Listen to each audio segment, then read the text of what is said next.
네, 7월 8일 월요일 기도를 돕는 그 사랑 매일 묵상 시작하겠습니다. 매주 월요일은 팀 켈러의 기도를 통해서 기도의 원리를 좀 배우는 시간입니다. 우리가 지금 팀 켈러의 기도라는 책에서 이제 파트 네 번째죠.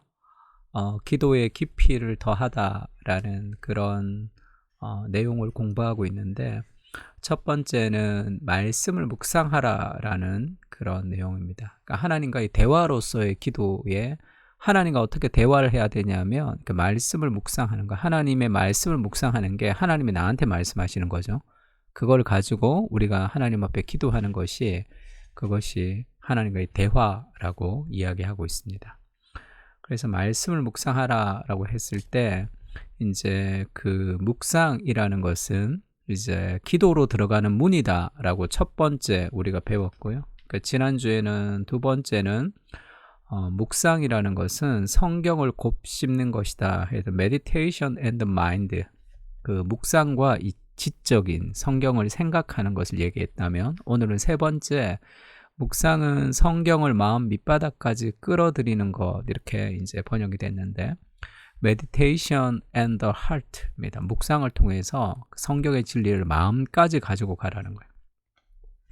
첫 번째는 묵상을 Gateway to Prayer, 기도에 들어가는 문이다 이렇게 얘기했고, 그 다음에 Meditation and the Mind, 그 다음에 세 번째 지금 Meditation and the Heart, 묵상은 하나님의 말씀을 내 영혼까지 끌고 가는 과정이, 그것이 묵상입니다. 말씀을 묵상하면서 기도해야 되는 거죠. 그 묵상은 깊이 생각하는 차원을 넘어선다, 이렇게 마인드의 차원을 넘어선다는 거예요. 하트까지 와야 된다는 뜻입니다.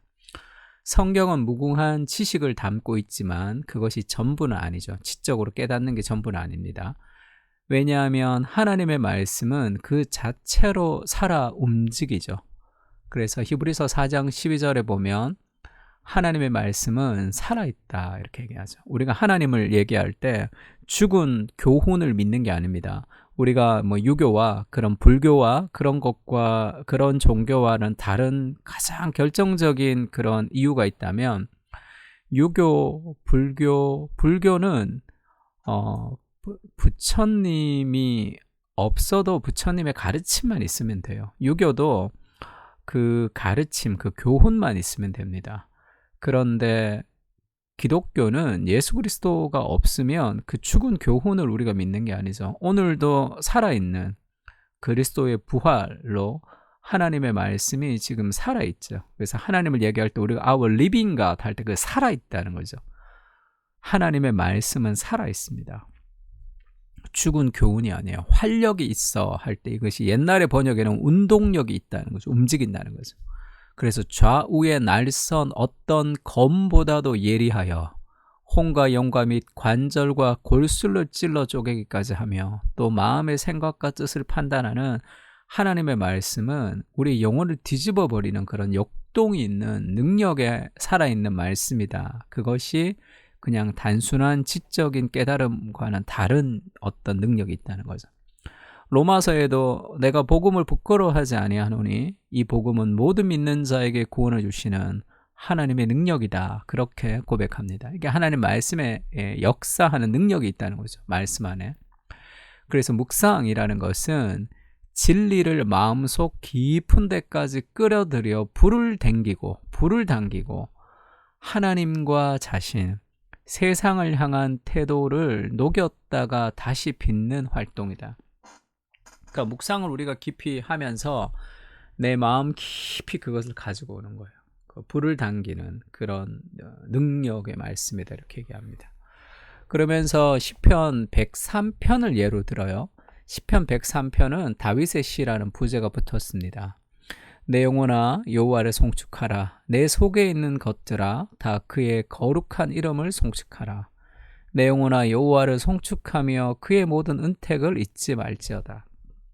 우리가 이제 자주 보던 시편이라 이게 별 다를 게 없다 이렇게 생각하는데, 이건 참 신선한 얘기죠. 지금 기도를 하나님에게 하는데 지금 이 기도의 대상이 하나님이 아니죠. 하나님을 송축합니다 이렇게 얘기하는 게 아니잖아요. 지금 다윗은 하나님의 임재 앞에서 하나님께 기도하고 있다는 걸 알죠. 근데 하나님께 입을 열지 않고 자신의 영혼을 대화 상대로 삼고 있죠. 내 영혼아 여호와를 송축해. 내 속에 있는 것들아 여호와를 송축해. 이렇게 얘기하죠. 내 영혼아 그의 모든 은혜를 잊지 마라. 이렇게 자기 영혼에게 말하고 있다는 거예요. 이게 무슨 일이죠 이게? 그냥 하나님께 기도하는 게 아니라 자기 자신의 영혼에게 대화를 하고 있는 듯한 뉘앙스를 가지고 이야기하고 있습니다. 그러면서 8절부터 보면 여호와는 긍휼이 많으시고 은혜로우시며 노하기를 더디하시고 인자하심이 풍부하시도다 라고 자기 영혼에게 말하죠. 하나님이 어떤 분이신지를 자기 영혼에게 그렇게 계속 얘기하고 있단 말이에요. 왜 하나님이 어떤 분이신지를 자기 영혼에게 말하고 있느냐. 그것은 다윗이 지금 하나님이 어떤 분이신지 자기 영혼에게 말을 걸고 있죠. 그걸 잊어버렸다. 왜 그걸 잊어버리냐 이렇게 다그치는 것이 아니라 그것을 계속 상기시키는 거죠. 그것을 권고하고 있습니다. 하나님이 어떤 분이신지를 계속 자기의 영혼에게 말해주고 있는 거예요. 이게 묵상이라는 거죠. 자신의 영혼 깊은 곳에 하나님의 행하심과 성품을 다시 한번 새기는 과정입니다. 이것이 묵상이며 마음 깊은 곳으로 복음의 은혜를 내려보내는 과정이에요. 이것이 필요하죠. 우리가 삶에서 어떤 어려움을 닥쳤을 때 그것을 극복할 수 있는 것은 우리의 생각에서 하나님의 말씀을 묵상하는 겁니다. 하나님의 방식을 묵상하면서 우리가 그 어려움을 이기는 거예요. 너무 큰 어려움 속에 전능하신 하나님을 묵상하면서 우리가 그것을 이겨나가는 거고, 두려울 때는 우리와 함께 하시는 하나님을 묵상하면서 두려움을 이겨내는 거고, 그래서 자신의 영혼을 향해서 하나님이 어떤 분이신지 그 복음을 계속 되새기는 과정, 그게 우리의 마음으로 그 진리를 끌고 오는 거죠. 마음에 불을 당기는 그런 과정이라고 할 수 있습니다. 그러니까 묵상의 과정이라고 할 수 있겠죠. 그래서 팀 켈러 목사님이 인용을 한 건데 이런 말씀을 인용했습니다. 오직 믿음으로 의롭게 되었다는 진리를 잊어버리면 어떻게 되죠? 과거의 죄책감과 후회로 가득 찬 삶을 살아갑니다. 남들보다 더 나은 인간이라는 느낌을 쫓아서 권력과 돈이라는 우상에 사로잡혀 지낼 게 틀림없죠. 믿음으로 의롭게 되었다는 진리를 잊어버리면, 성령님의 임재에 힘입어 거룩하게 되었음을 망각해버리면 자신에게 굴복해서 달라지려는 노력을 멈추게 되겠죠. 그냥 자기 자신에게 굴복해버리니 그러면서 그런 소망을 가지지 않을 때가 있습니다.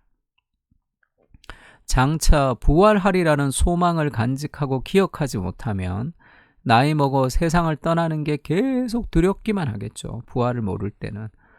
하나님의 가정에 입양되었음을 잊어버리면 두려움에서 벗어나지 못하겠죠. 하나님의 자녀라는 안정감을 누리지 못합니다.